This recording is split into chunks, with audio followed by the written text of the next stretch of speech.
All right students, सो exam हो गया है ख़त्म फाइनली। बहुत बहुत मिक्स रिव्यूज़ हैं पेपर को लेके। लेंदी था, 20 मिनट फालतू थे इसलिए लेंदी था। फिज़िक्स काफ़ी आसान थी। बायो थियोरेटिकल बहुत ज़्यादा थी, 1 घंटे से ज़्यादा बायो में लगा। बट आपसे मात्र 2 मिनट में केमिस्ट्री के पेपर की एनालिसिस की बात करूँगा यहाँ पे। केमिस्ट्री में टोटल आपके पास 50 क्वेश्चंस आए एज़ पर दी पैटर्न। 45 करने थे, शॉर्ट था। लेकिन यहाँ पे जब मैंने कल एनालिसिस भी किया था पेपर का आप सब लोग के साथ यूट्यूब पे, तो माय अंडरस्टैंडिंग वाज कि जो आपका सेक्शन ए था 35 क्वेश्चंस का, उसमें से थोड़े क्वेश्चंस थे जिसमें ट्रिकी था या दिमाग ज़्यादा लगाना पड़ता। 35 में से 27, 28, 29 क्वेश्चंस तक आपको मिलते थे जो आप थोड़ा सा, मैं बोलूँगा कि अगर आप 100% मेहनत करते हो तो 110% करने से आप 28, 29 क्वेश्चंस कर सकते थे, जो कि आप बहुत बच्चों ने किए भी हैं सेक्शन ए में ठीक क्वेश्चंस। सेक्शन बी में 15 में से 10 क्वेश्चन करने बहुत आसान थे, ये एवरीबडी नोज इन केमिस्ट्री। अब जो बाकी बचे हुए 5 और 6 क्वेश्चन का डेफिसिट है सेक्शन ए को लेकर, मुझे लगता है कि उसमें अगर आपने 2-3 क्वेश्चंस ठीक किए हैं, means in case you are around 40 questions in chemistry, 40-41 questions का मतलब है आप अराउंड 160-65 मार्क्स होंगे, which is a very very good score for chemistry. I agree 180 और 180 is a very difficult this time, although बच्चे होंगे जो करेंगे। बट यहाँ से पेपर हमें एक सीख ये देता है कि मैं कितना भी मुश्किल आऊँगा लेकिन मैं एनसीईआरटी से ही आऊँगा।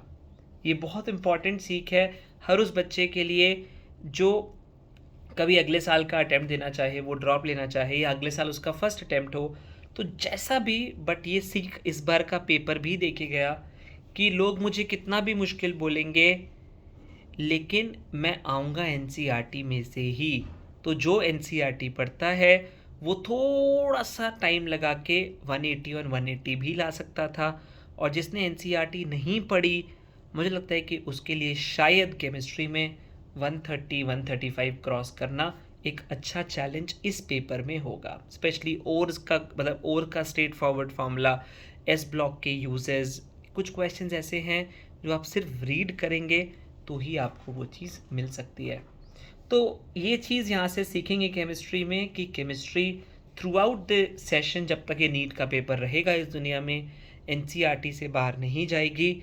इसलिए आपका prime objective of NEET preparation should be NCERT read, NCERT solve, and that is where the lesson learned from NEET 2022।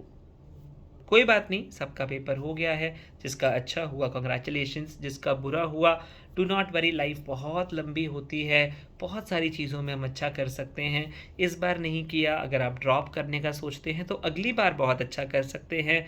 कोई लिमिट नहीं है आपकी परफॉर्मेंस की। लेकिन सबसे अच्छी बात यह है कि आप एंड मोमेंट तक आप लड़े हैं, उससे इम्पॉर्टेंट इस दुनिया में कुछ है ही नहीं। इसलिए अपनी फाइटिंग स्पिरिट को जगाए रखिएगा। किसी भी एग्ज़ाम में प्रिपेयर हों या अगले साल एमबीबीएस के लिए ही प्रिपेयर हों, तो ये फाइटिंग स्पिरिट आपको बहुत काम आएगी। ठीक है, चलिए, see you all very very soon on the YouTube with the next year batch. Till then, relax, take care, and be positive.